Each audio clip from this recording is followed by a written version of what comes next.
Talking Trotters now, catching up with 2022 Into Dominion winning driver and co-trainer Greg Sugars. Firstly, congratulations, Greg. Thank you, Paulie. Big effort. We've spoken a few times about the horse. Firstly, the elation when you hit the line. I mean, there was a big build-up to this whole series with this horse and with yourself and Jess, what you were doing. Can you describe what it felt like hitting the line? Yeah, look, it's probably got to sort of paint the whole picture leading up to it. Obviously, he was very impressive and unbeaten throughout his heats, and we went into the series very confident in the horse's ability, and we just wanted a trouble-free series basically, and we sort of got that in the first 3 rounds of heats. And then obviously when you drew the car park in the final and the main dangers all drew to have soft runs, and you get that bit of self-doubt I suppose might creep in as soon as you see that barrier draw, and a bit of the media stuff that was going around to sort of nearly put a line through him in many respects too. But as the week grew on, our confidence actually started to grow again. We were really happy with the way he'd come through the runs and leading into the final. So we thought he's going to run a hell of a race here. So it was weird. It was sort of went down the confidence and then up again just pre-race, and then to sort of win the way he did, sort of looked beaten, straightening for home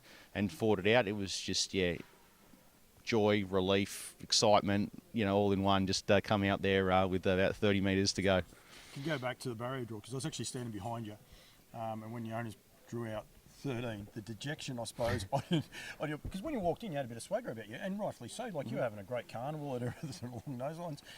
You get better Eclipse gallops out, unfortunately, at Geelong. And then 888, even after that, still draws a car park as well. You must have sort of been, a little bit of self-doubt. You must have been thinking, well, it's been a great ride, but it's just might have petered out that last little bit. Yeah, very much so. Sort of, just like I said, early days, at that moment, everything sort of seemed to be going really well. Nothing was going wrong, and then all of a sudden, everything's gone pear-shaped. So, it was certainly a bit of dejection right there and then. But like I said, just when we sort of, as the week grew on and we just kept doing what we do at home, sort of the confidence grew again, and we were a lot more positive going into Saturday night's race than what we were, say, Monday or Tuesday night.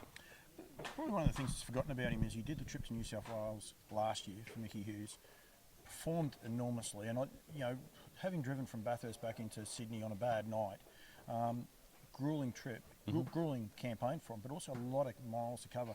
Must have really stood him in good stead, I suppose, for this year's carnival. Yeah, absolutely. No, that was one thing I remember talking to the boys up there last year with him, and they just said they couldn't believe how well the horse sort of grew with that experience, like through each run. He said he just seems to be getting better and better.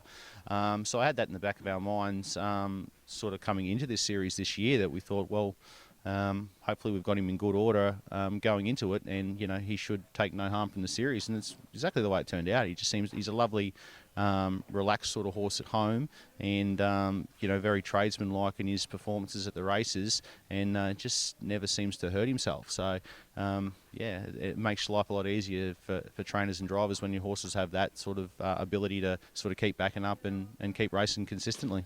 He has no flash or bang about him, does he? No. He just gets the job done, though. Yeah, that's right. No, he's a cool horse. He's very versatile in what he can do, and there's not much you sort of can't sort of accommodate with him. Bad barrier draws, as we know now, don't seem to hurt him because he's able to be put into the race, which he's proved a couple of times now for us, winning tough. And, when he draws good, he's got enough gate speed to press forward and take up a spot when he needs to. So, again, like those sorts of things, make our jobs a lot easier. I went back, I looked at his record for you since you guys had him. 10 starts, 7 wins, 3 seconds, which is just terrific in itself.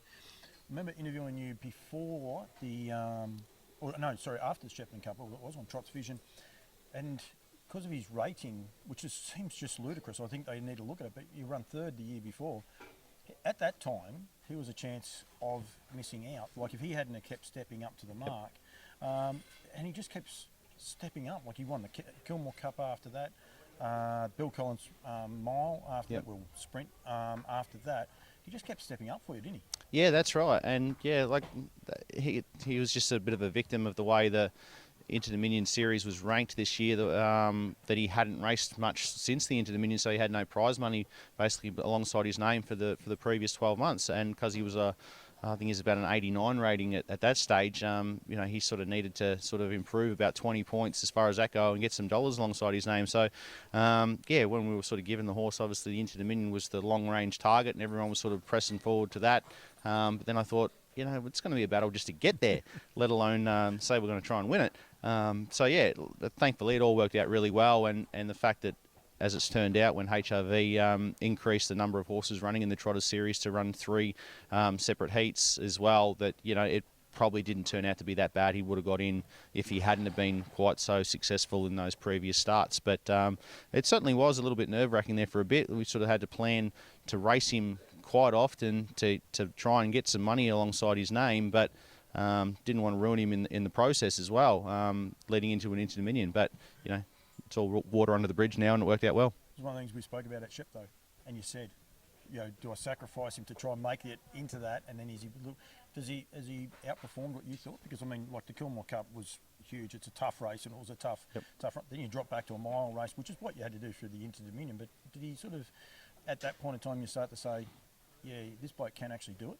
Yeah, probably did. We always obviously rated his quite highly when he was coming to our stable. We thought, wow, this is a lovely horse to walk through your door. It was probably not until the sprint, the Bill Collins sprint, that we actually thought the way he won that, and that was probably the best field he had met at that point in time for us. That was probably the turning point where I thought, wow, this horse can match it with pretty much anything going around here at the moment. So that was very exciting. But certainly we just thought we might have a nice country cup free for all. But to think you're going to win 2 Group 1 weight races, in your first campaign with him, we certainly didn't think that. He's actually bred by my sponsors. And he's bred to get better. Which is scary in itself. That's right. He's only a 5-year-old, isn't he? Yep. So next year, the year after, Trotters get better anyway. But he's actually got that breeding behind him. What do you do with him now, Greg? He just had a week off. He'll come in back into. We brought him back in today, but he'll start jogging again tomorrow. Get shoes on tomorrow, and just tick him along quietly for a couple of weeks. But aiming at Great Southern Star and I think it's Dallard Cup and the Trotting Grand Prix, I reckon, are all sort of through the summer carnival here. So that's his 3 main targets. Whether we go in every one of them, I'm not sure, but certainly Great Southern Star is top of the list at the moment. Everyone says about travelling a trotter.